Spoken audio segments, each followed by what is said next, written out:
Break બાદ હવે આગળ વાત કરીએ તો વડોદરાના માંજલપુર ડિવાઈડરની અધૂરી કામગીરીમાં મોટા ભ્રષ્ટાચારનો આરોપ। વડોદરાના માંજલપુરમાં ડિવાઈડરની અધૂરી કામગીરી, મોટા ભ્રષ્ટાચારનો આરોપ। માંજલપુર વોર્ડ 18 આવેલ મુખ્ય ટીપી રોડ અલવા નાકાથી બાહુબલી સર્કલથી રેલવે ટ્રેક સુધીનો ડિવાઈડરની અધૂરી કામગીરી 4 મહિના થઈ ગયા અધૂરી છોડીને જતા રહ્યા છે।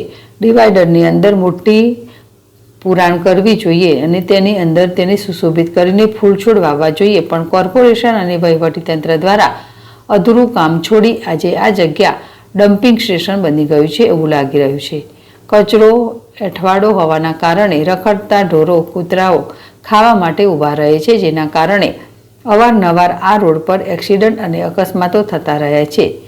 કામગીરી અધૂરી તો અધૂરી, તેમાં લાખો રૂપિયાના ખર્ચે બનાવવામાં આવેલા ડિવાઈડરમાં પણ વ્યાપક ભ્રષ્ટાચાર છે। માત્ર 3-4 મહિનામાં ડિવાઈડર તૂટ્યા, મોટી તિરાડો પડી છે, સિમેન્ટ ઉખડી ગયું છે। વડોદરા શહેરના વેરાણા અને ટેક્સના પૈસાનો વેડફાટ હંમેશાની માફક દરેક કામગીરીમાં થઈ રહ્યો છે।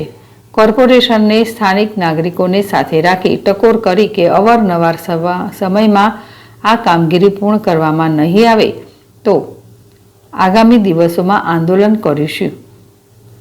યાકુબ પટેલ, ZSTV, વડોદરા।